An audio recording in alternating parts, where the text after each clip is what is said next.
Olá, meu nome é Sueli Matos. Eu vou apresentar o seminário Aspectos Gerais sobre a Sanidade de Abelhas Apis mellifera. Eu sou aluna orientada pelo professor Alex Potronieri e co-orientada pela doutora Márcia Regina Faita. Uma colmeia de Apis mellifera ela é constituída por três castas: rainha, operárias e zangões. A rainha ela é responsável em realizar as posturas e manter a ordem social, e os operários são responsáveis por todos os trabalhos dentro da colmeia. E a divisão desse trabalho ele é de acordo com a idade de cada operária. A função dos zangões é de fecundar a rainha de outra colmeia, podendo viver até 3 meses, desde que não haja acasalamento ou se houver alimento na colmeia. Entre os animais, as abelhas elas são as melhores polinizadoras, e por conta da coleta do pólen, indo de flor em flor, da mesma espécie de planta, isso faz com que ela tenha contato direto com produtos químicos, patógenos e parasitas, podendo levar para dentro da colmeia. E o que é a sanidade apícola? É higiene, limpeza, equilíbrio e normalidade dentro de uma colmeia. Quando há um desequilíbrio dentro da colmeia, as doenças elas exercem efeitos deletérios no desenvolvimento e também na produtividade das abelhas, e a sua resistência a fatores antrópicos é maior se elas estiverem saudáveis e nutridas. Além das doenças, outros fatores podem comprometer a sanidade das abelhas, como mudanças climáticas, destruição de ambientes naturais, o uso da terra para monoculturas intensivas, uso indiscriminado de agrotóxicos, pragas, baixa disponibilidade de alimento e também manejo inadequado. Quando elas são expostas a agrotóxico, a capacidade das abelhas de detectar e remover agentes infecciosos que são causadores de doenças de cria e também de abelhas adultas pode ser comprometido, apresentando mudanças comportamentais e cognitivas, como a dificuldade de retornar para a colmeia, danos nas habilidades de memória, orientação e comunicação, tremores, agitação e redução do comportamento higiênico. A proliferação de doenças em abelhas, elas retrata um crescente problema devido a uma multiplicidade de fatores, entre os quais pode-se salientar a compra e venda a nível mundial de abelhas e produtos apícolas. Um caso é o caso do ácaro varroa destructo, que foi introduzido no Brasil devido à compra de rainhas importadas do Paraguai, onde já havia ocorrência de infestação do parasita no país, em colmeias de abelhas. As doenças em abelhas, elas são divididas em dois momentos. Existem doenças que atacam somente as crias e há doenças que atacam somente os adultos. Ah, as principais doenças que afetam as crias, dentre elas temos a cria pútrida europeia, onde o agente causador dessa doença é a bactéria Melissococcus pluton. As larvas elas são infectadas quando comem alimentos contaminados, e os sintomas são favos com muitas falhas. A morte ocorre geralmente na fase larval. As larvas doentes elas encontram-se em posições anormais, podendo ficar contorcidas na parede dos alvéolos, uma vez que a rainha coloca o ovo no centro, e também pode apresentar cheiro pútrido. Outra doença é a cria pútrida americana.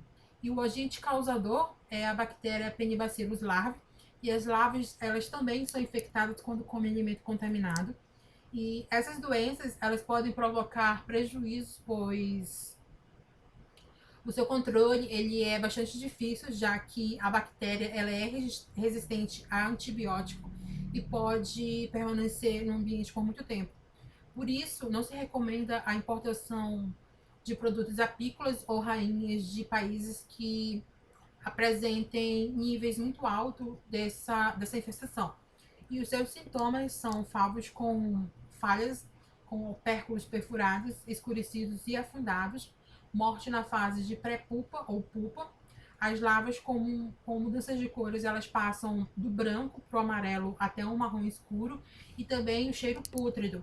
Quando é identificado a presença dessa bactéria em colmeias, deve-se queimar as colmeias e os materiais que foram usados, para manipulação da colmeia, como a roupa, as botas, as luvas, e por conta da resistência do ambiente da bactéria. Outra doença é a cria ensacada, onde o agente causador é o vírus Sac-Brood vírus. Porém, no Brasil, a doença ela tem como agente causador o pólen da planta barbatimão e não o vírus. Desse modo, a doença ela passou a ser chamada de cria ensacada brasileira. E os sintomas são favos com falhas e opérculo geralmente perfurado. A morte ocorre geralmente na fase de pré-pulpa. Ela não apresenta cheiro pútrido e a coloração da cria ela vai do cinza para o marrom a um cinza escuro. E também o ensacamento da cria, por isso cria ensacada. Outra doença é a cria giz, que é causada pelo fungo Ascosphaera apis. E os sintomas são favos com falhas e opérculo geralmente perfurado. Morte ocorre geralmente na fase de pré-pulpa e polpa. Elas não apresentam cheiro pútrido e a cria morta apresenta coloração branca ou um cinza escuro e aspecto mumificado. As doenças em adultos, elas são mais difíceis de ser diagnosticadas em campo, porque muitas das vezes elas apresentam sintomas similares. E o sintoma geral da ocorrência de doenças de abelhas adultas é a presença de abelhas mortas ou moribundas rastejando na frente da colmeia. Entretanto, esse sintoma ele também é um sintoma de intoxicação das abelhas por agrotóxico. Uma doença muito comum no Brasil, em colmeias de Apis mellifera, é a nosemose, onde o agente causador são o microesporídeo, Nosema apis, ou Nosema cerani, e o Nosema neunani, que foi um microesporídeo identificado na África. E os sintomas são abelhas com tremores e com dificuldade de locomoção. Como é uma doença onde os microesporídeos eles se alojam no intestino, elas têm diarreia, né? E o intestino, eles apresentam-se uma cor leitosa branca, rompendo-se com muita facilidade. E também, em alguns casos, quando a doença ela está em todas as abelhas da colmeia, encontra-se fezes no ovado e nos favos. Uma outra doença é a cariose, é uma doença causada pelo ácaro Acarapis wold. Ele é um ácaro que se aloja nas traqueias torácicas das abelhas, onde elas perfuram para se alimentar da hemolinfa. E os sintomas são abelhas rastejando na frente da colmeia e no ovado. Elas também têm asas separadas que podem impossibilitar de voar. Um parasita muito comum é o ácaro varroa destructor. Ele é um ectoparasita que infesta tanto as crias como as abelhas adultas.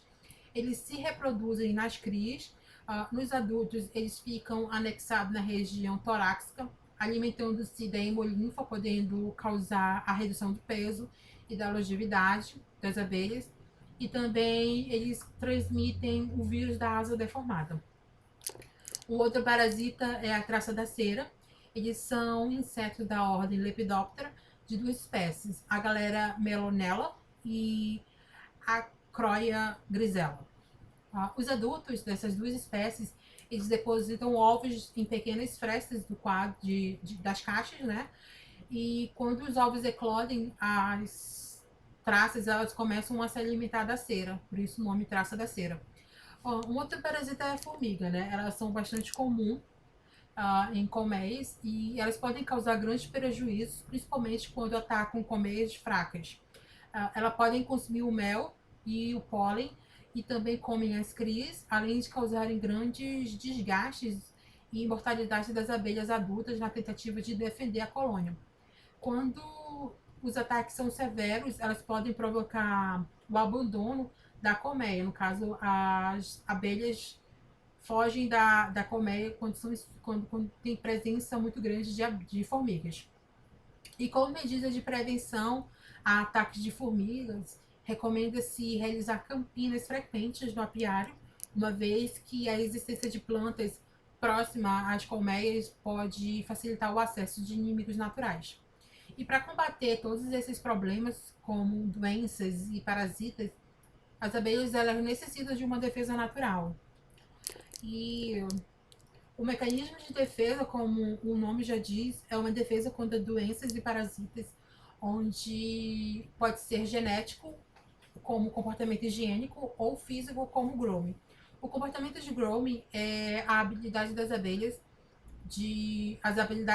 é uma habilidade das abelhas adultas de detectar e retirar os parasitas do corpo. Quando elas fazem isso em si própria, é chamado de autogrooming. E quando elas fazem isso nas companheiras, é denominado de allogrooming. Já o comportamento higiênico, ele é um mecanismo de defesa natural das abelhas a doenças. E esse comportamento, ele consiste na detecção e remoção de crias mortas ou doentes da colônia, funcionando como um eficiente mecanismo comportamental de resistência a doenças de cria. Na foto, nós temos as abelhas praticando o comportamento higiênico com uma larva da traça da cera, né? E esse comportamento, ele é considerado principalmente ele é considerado o principal mecanismo de resistência de abelhas melíferas, no qual são denominadas de abelhas higiênicas, aquelas que são capazes de detectar, desopercular e remover a cria doente ou morta da colmeia antes que a doença alcance um estágio infeccioso. Uma colmeia, ela deve garantir, além de uma grande produtividade, uma elevada capacidade de defesa contra doenças e parasitas. E para uma colmeia ser considerada higiênica, as operárias elas devem remover 80% ou mais das crias mortas no prazo de 24 horas, e aquelas que não conseguirem atingir esse valor, elas são consideradas não higiênicas. A sanidade apícola ela é afetada quando as abelhas não exercem um comportamento higiênico. Uma outra razão que pode afetar diretamente o trabalho na colmeia são as desordens metabólicas, hormonais e nutricionais. E para impedir essas desordens, elas necessitam estar bem nutridas. E para uma nutrição, e para essa nutrição, o pólen ele é utilizado como alimento, onde ele é rico em proteína, vitaminas e outros compostos que auxiliam no sistema imunológico das abelhas. Na colmeia, nós temos também a própolis, que é utilizado no preenchimento de espaços para embalsamar insetos e outras abelhas intrusas que porventura entram na colmeia. A própolis ela tem uma função muito importante na colmeia, que é eliminar micro-organismos e outros agentes infecciosos, e ela também contribui na melhora da resposta imunológica das abelhas, sendo um importante aliado na defesa das abelhas contra agentes infecciosos. Então, a partir do momento que ela entra em contato com a própolis, elas conseguem ter um bom desenvolvimento contra, contra infecções, contra agentes infecciosos. E essa foi a minha apresentação. Então, eu agradeço a todos. Até quarta-feira. Muito obrigada.